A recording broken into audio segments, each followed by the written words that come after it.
Hi friends, welcome back to another episode of Generation Tech. My name is Alan.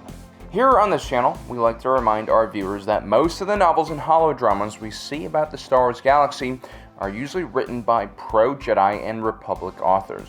While some of these writers, like Timothy Zahn for instance, tend to take a more balanced approach to the events that occurred in the Star Wars galaxy, more often than not, many of these writers just take the propaganda route. But if you are a clever or just naturally suspicious individual, you might be able to read in between the lines and figure out what exactly is going on.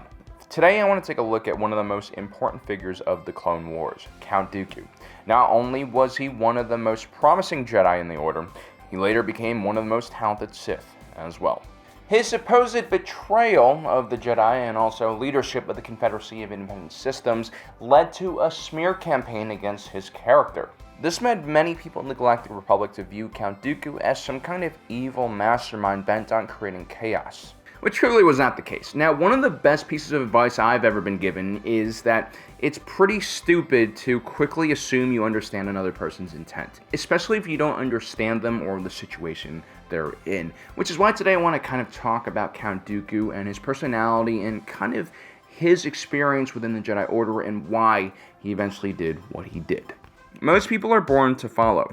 Not surprisingly, most of the galaxy and its institutions are made for these types of people. Whether it's the education system or the pathway to your first job or even the legal system, these institutions are built for the majority's comfort and stability.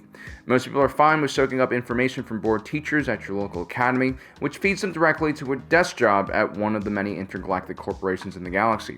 It might be a repetitive life where you have very little control over what happens in that life, but it is a very safe and stable life, and for most people, that's all they really do care about. Even the Jedi Order, with its strict hierarchy, long list of rules, and training regimen, was geared for the masses as well. Most of these systems were ironically created out of fear that without these guidelines, monsters could be created. Governments and ruling bodies have an important job to protect us from ourselves, but in some cases, like with the Jedi Order, the fear of failure and consequences of failure is so great that the preventative measures taken are also very extreme. This is why the Jedi Order removed one from their family and any acquaintances and tried to destroy any attachments they might have to the outer world. They were taught that the Sith were the ultimate evil in the galaxy, but they were forbidden from reading about any of their ideology or really understanding what the Sith were about or even seeing any of their artifacts. Now, most of these systems are designed for the majority, but individuals who have very independent minds generally do not perform very well in these types of systems. If not given the proper freedoms and challenges, these types of individuals will rebel and ultimately they will develop a very deeply rooted hatred for the system. Not because they are necessarily evil, but because these types of individuals are quite self-assured and usually don't need guidelines to help them make decisions. From a very early age, Dooku exhibited the qualities of an independent thinker. He had plenty of self-confidence, but at the same time, he always left room for self-examination. As a youngling, Dooku quickly rose to the top of his class. He was naturally gifted, especially when it came to telekinesis. Although at first Dooku tried to follow the rules whenever possible, a journey to his original home planet of Serrano on a mission drastically changed him.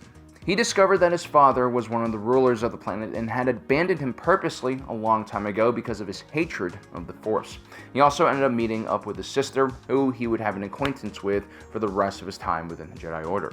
A taste of another life outside the Jedi Order combined with the Order's strict rule against engaging in that other life created some friction for Dooku. Now, the rules within the Jedi Order were created to prevent people from falling to the dark side. While some Jedi like Qui-Gon Jinn were so naturally in tune with what's right and wrong and did not need such guidelines, other Jedi like Dooku, who focused more on results rather than what was considered sacred, saw these rules as an unnecessary frustration.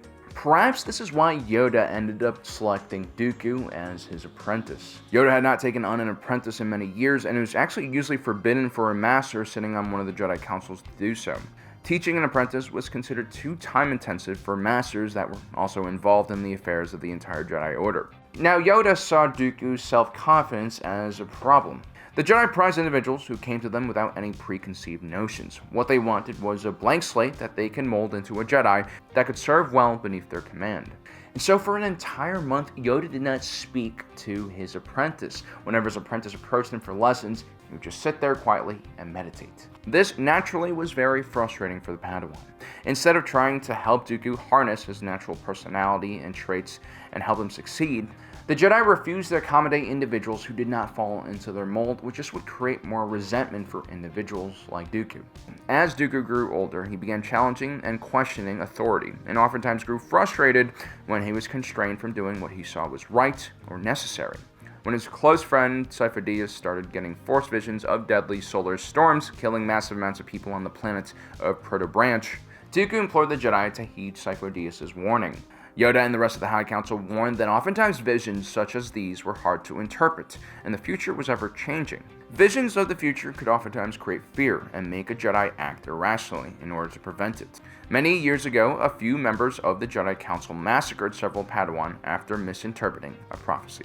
In many ways, it's not all that different from misinterpreting the instructions for a piece of IKEA furniture and then realizing you've murdered a bunch of younglings after you finish the project. Hashtag IKEA is Legos for adults. It turned out that Sifo Dyas and Dooku were right about the deadly solar storm, and the Jedi ended up getting to the planet too late. Had the Jedi Council listened to Dooku and Sifo Dyas, they could have saved millions, if not billions, of lives on Proto Branch, which is a huge deal. Put yourself in their shoes, now you can imagine why Dooku had very little trust in the Jedi Order.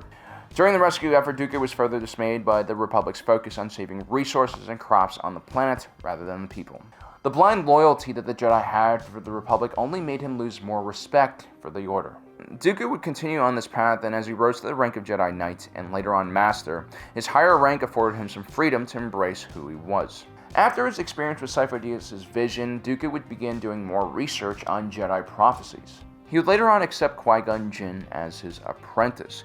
Dooku would pass on his out-of-the-box independent thinking style and curiosity for prophecies. In many ways, Count Dooku was responsible for shaping Qui-Gon Jinn into the master that he would one day become. We actually did an entire video that theorizes that Dooku's teachings to Qui-Gon Jinn had actually saved the Jedi Order. It was Dooku who first introduced the Chosen One prophecy to his first apprentice, Rael Averross, who would then go on to pass that knowledge to Qui-Gon Jinn, which of course led to the discovery of Anakin Skywalker. One of the most important lines from the Chosen One prophecy that oftentimes is ignored by the Jedi for obvious reasons is the following: "Only through sacrifice of many Jedi will the Order cleanse the sin done to the Nameless." This line should really shake any Jedi's view of the Order. It also potentially points at the harm the Jedi are doing to the galaxy. This should especially affect individuals who already have problems with some of the Jedi's practices. Dooku clearly took this prophecy very seriously, and it really shook him to the core when he first read it. Later on in Legends, Dooku fought in the Battle of Galadron. It was a trap set up by Death Watch Mandalorians. They blamed recently committed atrocities on Galadron on a rival faction of Mandalorians known as the True Mandalorians. The Republic quickly reacted to the Death Watch's false claim and sent the Jedi task force there. Count Dooku led the Jedi into an unnecessary battle, which resulted in the death of many Jedi and almost all of the Mandalorians. This unnecessary bloodshed made Count Dooku step back from active duty within the Jedi Order, and later, after his apprentice died, he officially quit the Jedi Order. In canon, Dooku quits before the death of Qui-Gon Jinn. Also, no specific event as far as we know caused him to leave. But overall, he was dissatisfied by the Jedi Order's leadership and their blind loyalty to the Republic despite its corruption and inefficiency. Now, even from a young age, Dooku was quite arrogant and perhaps a little bit overconfident. But whenever he questioned or disobeyed orders, it was usually because he truly believed that he could solve a problem. The bureaucracy, restrictions, and ironically fear that the Republic and Jedi harbored ultimately turned Dooku away from them. He saw that the Jedi had become a useless pawn of the Republic. Meanwhile, in the rest of the galaxy, especially in the Outer Rim, the people suffered because the Jedi were unable to fulfill their duty. When Dooku was approached by Darth Sidious to become his apprentice, Dooku was not offered immense amounts of power or revenge. Instead, he was persuaded by Palpatine's plan of destroying the Jedi Order's hierarchy and control, and also destroying the corruption and bureaucratic mess that the Old Republic had become. Now, Palpatine's view of governance was very authoritarian, but maybe Dooku was okay with that. Studies on human behavior have shown that we are genetically predisposed to favor more authoritarian types of government or more limited types of government. Obviously, at both extremes, you have some pretty harmful systems, but having a more authoritarian or more limited government preference does not make one evil, despite what the easily triggered people of modern society might think.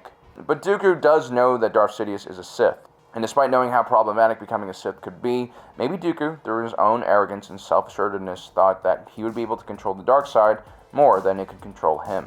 At least in the earliest stages of the Clone Wars, Dooku still seems pretty committed to doing what's right. When he captures Obi-Wan Kenobi, he tells the Jedi about Darth Sidious and his corruption of the Senate, showing Obi-Wan his intention of destroying Darth Sidious. While many Star Wars fans might view this as an attempt to trick Obi-Wan into becoming his apprentice, Dooku is smart enough to understand he'll need help to destroy Palpatine.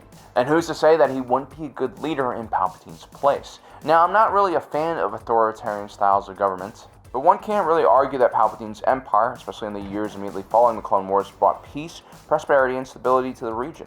Although he and Darth Plagueis had a hand in creating turmoil in the outer rim of the galaxy, which led to the Clone Wars, they were only adding fuel to the fire that had long been started by the Republic's inability to rule. At the end of the day, we must really ask ourselves, is death by incompetence as tragic and terrible as death by malicious intent?